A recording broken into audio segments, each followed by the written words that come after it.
Tulsi Gabbard, who's taken no prisoners. She's going totally nuclear. We saw some of her sound over the weekend. I was here with you on Saturday. Well, now she's calling for Barack Obama's arrest. She considers this, in her words, to be treason, and Tulsi is not messing around. I know the Democrats are going to try and say, oh, she's trying to spin this because they want to take the heat off of Trump, this, that, and the other. No. Do not forget what went down in 2016. I haven't forgotten. And the idea that they would get out there and try and tell you something entirely different, right? Remember how they told us over and over and over again that it was Russian interference, and that is why Donald Trump won the election. That was never the reason why.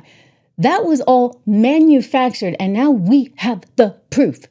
It all began with a meeting in December in President Obama's office with all the hits, runs, and errors in terms of people, the big cast of characters, all there, ready, willing, and able to oblige him. And the end result was this kind of nonsense and chatter, lying to the American people. Watch. Trump didn't actually win the election in 2016. He lost the election, and he was put into office because the Russians interfered. Trump knows he's an illegitimate president. The president-elect, although legally elected, is not legitimate. I don't see this president-elect as a legitimate president. You said you believe that Russia's interference altered the outcome of the election. I do. We have a president who, if in fact it is proven, has been assisted by the Russians and may in fact not be a legitimate president. The one thing that Trump is fearful of when it comes to his being president is that finally we will see how illegitimate his victory actually was. I have an objection. I object to the 15 votes from the state of North Carolina. I object because people are horrified. He's an illegitimate president. Do you believe Trump is a legitimate president? What I believe is that there's no question that the outcome of this election was affected by the Russian interference. There absolutely is a cloud of illegitimacy. So that legitimacy is in question, yes. So that was a very tainted election. And in that sense, it's illegitimate. Okay, I had to show you that because I think I need to take you back down memory lane as we understand how serious this is and how they promoted these talking points as though they were gospel when they were all wrong and they were concocted by Obama's cronies. And this is what Tulsi has found out. I want her to say this in her words. Again, I've read through the report and we'll get through all of it here together on the show today. But I think it's critical for you to hear from Tulsi Gabbard first, who is calling for Obama's arrest. Here she is speaking actually in a special edition of Hannity over the weekend. Important to every single one of us as Americans. This is not a partisan issue. It has to do with the integrity and the strength of our democratic republic. And it lays out this over 100 documents that you're referencing that I released, declassified and released, spells out in great detail exactly what happens when you have some of the most powerful people in our country directly leading at the helm, President Obama and his senior-most national security cabinet, James Comey, John Brennan, James Clapper, and Susan Rice and others, essentially making a very intentional decision to create this manufactured, politicized piece of intelligence with the objective of subverting the will of the American people who in November of 2016 delivered a historic victory to President Trump, defeating Hillary Clinton. And President Obama and his team, their goal was to essentially not accept the decision of the American people and to use this manufactured, politicized intelligence as a means to enact what would become essentially a years-long coup against President Trump. You have gone into great detail over these years of what the effects of this document and this decision have resulted in. Obviously, a years-long Mueller investigation that cost taxpayers almost $40 million, 2 congressional impeachments, endless smears and attacks against not only President Trump, but his family. He had senior members of his team who were investigated, some arrested and jailed. We had heightened and increased tensions between the United States and Russia. The list goes on and on about the consequences of President Obama and his senior cabinet members politicizing intelligence once again, and I say these words very clearly, to enact what was essentially a years-long coup, subverting the will of the American people in that election in November. Now, you referenced this president's daily brief document. Subverting the will of the American people. trying to gaslight us and tell us we didn't really elect Donald Trump. That was all the Russians. This is bad, you guys, and there will be, in my estimation, charges brought. This has all been referred to the DOJ. Watch Tulsi as she answers exactly that question. Will we see arrests? She wants them. So as voters, can we feel confident that we will actually see charges, do you think, out of this? I'm not a lawyer. We're referring all of this to the Department of Justice. I know that Attorney General Pam Bondi is committed to bringing about justice to those who have broken the law. And in this case, again, what these documents detail, to me, in my view, cannot be explained as anything but a treasonous conspiracy. This is not so different from what we saw under George W. Bush, when we saw that manufactured intelligence claiming there were weapons of mass destruction in Iraq that kicked off a war that changed our country, that changed the lives of so many people like myself who went and served in those wars. The implications of manufactured intelligence are real. I would even say that what we are seeing here has an even greater impact than what we've seen in the past, because it speaks again to the foundation of our Constitution and our democratic republic, which is why accountability is so critical. Yeah, it is. It is so critical. In other words, you should never be weaponizing or manipulating intelligence for any kind of purpose, whether it's because you want to go into war, whether it's because you want a particular outcome in an election, or because you want to undermine a presidency. You see, this is exactly what James Comey was so fearful of. Clapper, Brennan, the rest of them, they were so fearful that Donald Trump would get into office and uncover the 114 pages of Crossfire Hurricane documents that were just released, that this is why they were so determined he had to be beaten at all costs. Well, Tulsi's got the goods, you guys, and you know what? It can't happen. It should never happen. I don't care what side of the aisle you're on, and don't forget, she's a former Democrat, for goodness sakes. Watch. It's not a Democrat or Republican issue. This is an issue with such significant impact that it should concern every American, because it has to do with the fabric and integrity of our democratic republic. That we had a situation here where in the months leading up to the 2016 election, the intelligence community assessed, and this is what the documents detail, the intelligence community assessed essentially Russia doesn't have the tools, the capability, or the intent to try to change the outcome of the U.S. presidential election. Donald Trump pulls off a historic victory against Hillary Clinton in November of 2016. Even in the days after that election, the intelligence community continued their consistent assessment that reflected the same thing in the months leading up to the election. All of a sudden, in the early days of December, there was a president's daily brief that was drafted. This is put together by the different elements of the intelligence community that reflected that same assessment. Russia did not try to hack the election, in essence. That PDB, that document, was pulled hours before it was supposed to be published for the president to see that following morning. That document was never published until we released it yesterday. Mm-hmm. One day later, President Obama calls a meeting of his National Security Council, his top officials, to be held on what they called a sensitive topic. And the results of that meeting, which we released yesterday, and these over 100 documents that talk about in detail how President Obama and his team, he directed a manufactured piece of intelligence that detailed not if, but how Russia tried to influence the outcome of the United States election that President Trump won in November of 2016.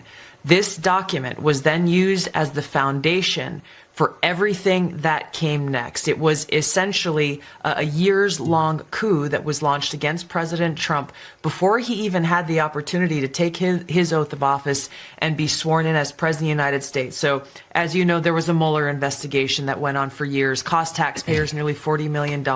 There were 2 congressional impeachments. President Trump and almost every member of his family were smeared and attacked, faced lawsuits, depositions.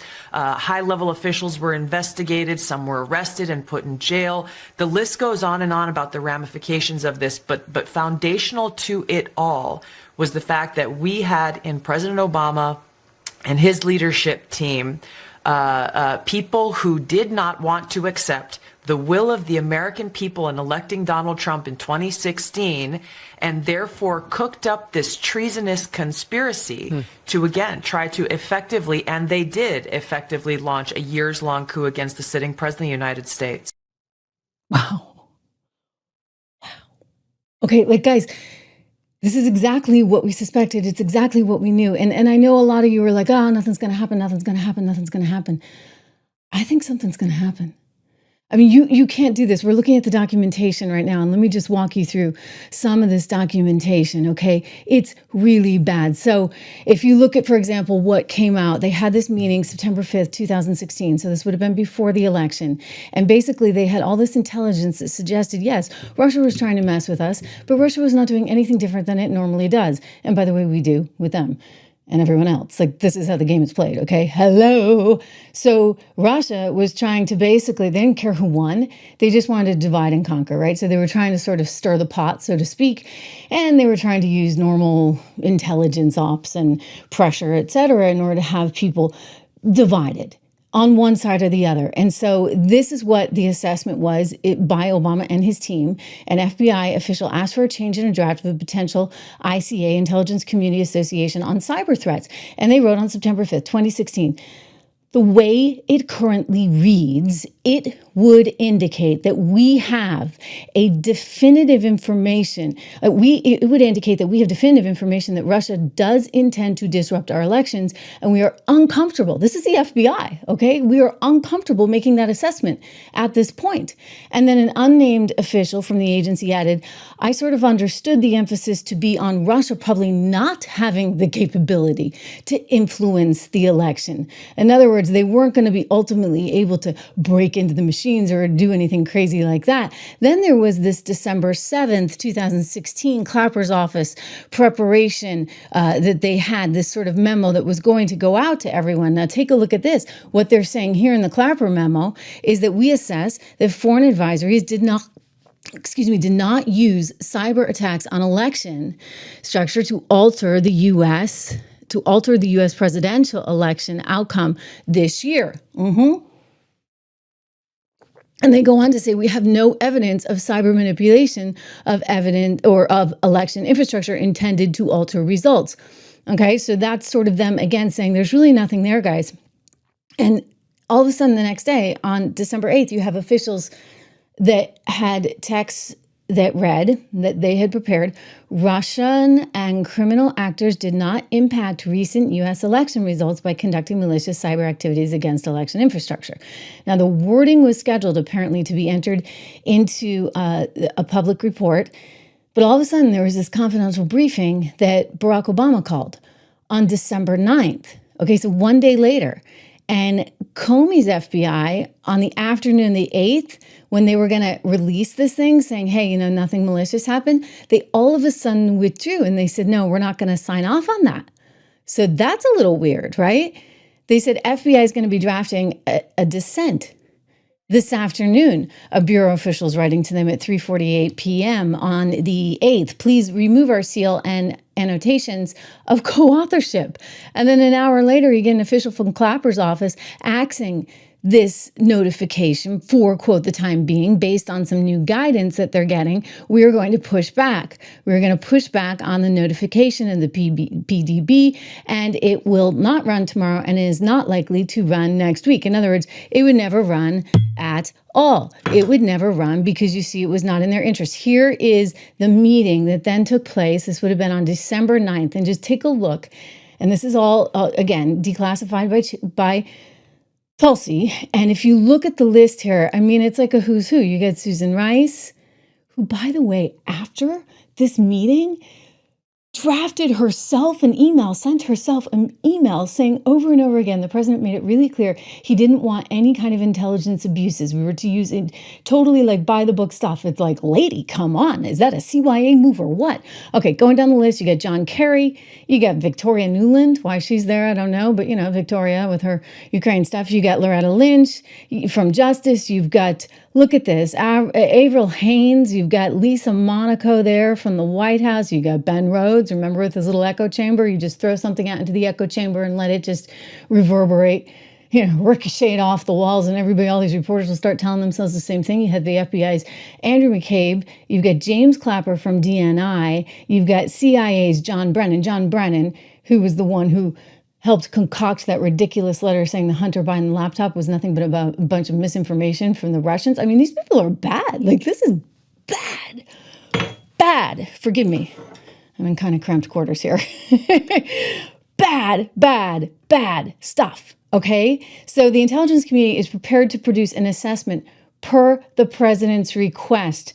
They then write, this is like right after this meeting, that pulls together the information we have on the tools that Moscow used and the actions it took to influence the 2016 election. An explanation of why Moscow directed these activities and how Moscow's approach has changed over time, going back to 2008 and 2012 as reference points. So going back to that meeting that took place in Obama's office. Okay, here we are, December 9th, right before Donald Trump comes into power. So December 9th, 2016, he's about to come in January of 2017. And what does he do? He instructs the entire intelligence community, all of them, to basically go and search Russia, so as to do what? Undermine Donald Trump's presidency, even though he knew and his entire intelligence community knew that it wasn't true. They did it anyway. I mean, that's sick, twisted stuff. We know politics is a lousy business, but my gosh, this is just an abomination. And you know why they were freaked out about Tulsi coming in and Donald Trump coming back in? Because all of this was going to come out. And they knew damn well they were going to be in a hell of a lot of trouble. These scumbags, they are total scumbags, okay?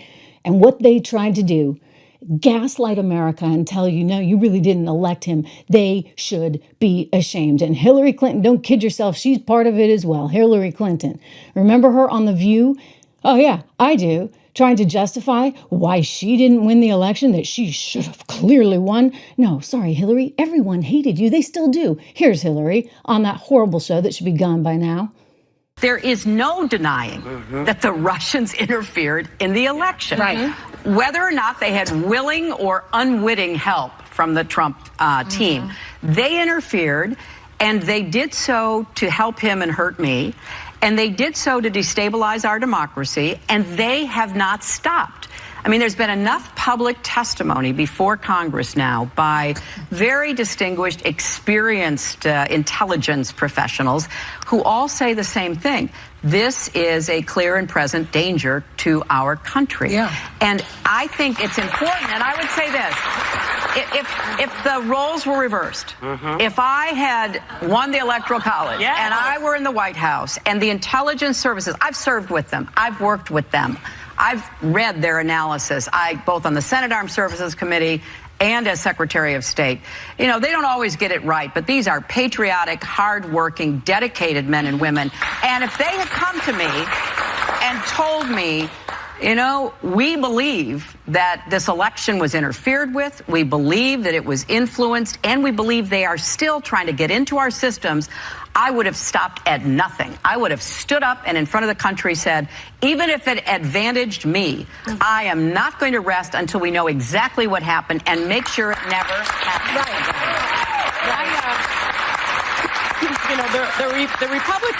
The Republican Party built.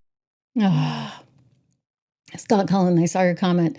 The View is a horrible show. I agree with you. It is a horrible show. And by the way, we're going to talk about Stephen Colbert later because Stephen Colbert is getting canceled because he's losing so much money. I'd like to know how much money that stupid show loses. Ugh. Okay. And you know what? It's not all about ratings because Stephen had decent ratings too. And they have okay enough ratings. But who the heck wants to advertise on that? And I guarantee it costs them plenty to run that thing. So Hillary Clinton's promoting her narrative. Of course, it's unchallenged by The View. Nobody actually thinks it maybe. I remember at the time, I'm sitting there going, for goodness sakes, people, Come on. You mean to tell me that a few Facebook accounts are actually influencing an election? That is absolutely positively bogus. And I'm sorry, but you know what, Hillary Clinton? You didn't have a good digital media strategy. You just never did.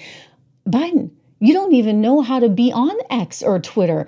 And Kamala Harris, for goodness sakes, you can't even do a 60 Minutes interview. So I'm sorry, you guys have to come up with better candidates. And then maybe you're going to have a fighting chance. But you can't actually rig the system with your intelligence ops and have an entire system that was working against him. It's like he got in there, he couldn't hit the ground running because they were all trying to take him down. With this mandate that was put in place by Barack Obama and all of his cronies. And this is what we need them to be held accountable for. It is disgusting. It is wrong. It is so anti-American in every sense of the word. But Barack Obama, like, I guess he just never cared. He doesn't care about the freedoms and integrity of our system. Now, does he? Nor do his cronies. I'm angry. I knew that this existed. I'm relieved that we now have the proof and the 114 pages. I encourage you to read. I'll be bringing more excerpts to you throughout the week because this is an important story and we can't let it go away. All right. I know some people feel defeated, and Peace in My Mind, one of our very frequent viewers on this show, whom I've just grown to really love. So many of you guys, Don Baca as well. And I know you're frustrated, and I know you think nothing's going to come of this, but I'll tell you, they will go down in history, if nothing else. Let the record show, as we are on the front lines of history here, that these are corrupt individuals that tried to do everything they could to hurt us and hurt this country and hurt our system, and it was wrong, and we won't stand for it. I'll tell you, they better get themselves a whole new party because none of these people deserve to be elected. They all deserve to be in jail, frankly, for behavior like this. Tulsi's calling it treason. Yeah, I get it. When you are able to seep into the minds of the people in the media with crap, I'm sorry, you know I don't use that kind of language, but crap like this, you're done. Done. Trump didn't actually win the election in 2016. He lost the election, and he was put into office because the Russians interfered. Trump knows he's an illegitimate president. The president-elect, although legally elected, is not legitimate. I don't see this president-elect as a legitimate president. You said you believe that Russia's interference altered the outcome of the election. I do. We have a president who, if in fact it is proven, has been assisted by the Russians. You lying SOBs. You deserve everything you get. And now the head of your party is AOC and her communist friend Mamdani. You know what? You deserve it all. And they're never going to win. They're never going to see the light of day because Americans are too damn smart for all of it. Yeah, I'm mad. I'm really mad. And I don't want this going away. And we're going to stay on this story. And we are going to have a pressure campaign to make sure that none of this ever happens again. Right? Right. Oh, you see, I'm in Ireland and I'm getting my Irish up. I'm going to need a whiskey when it's all said and done, right? You guys are asking where I am. I'm actually in Killarney, which is a beautiful little town, but it's very, very rainy, very rainy. And the other day, I got some feedback from all of you. You didn't like the curtains closed because it looked like we had like a seance going on in here. It was really, really, really, really dark. So I decided to open them up. There's not a lot of sun coming through, but you know, you get to see the clouds. It's kind of hard. You see a little bit of green there. It's very, very green.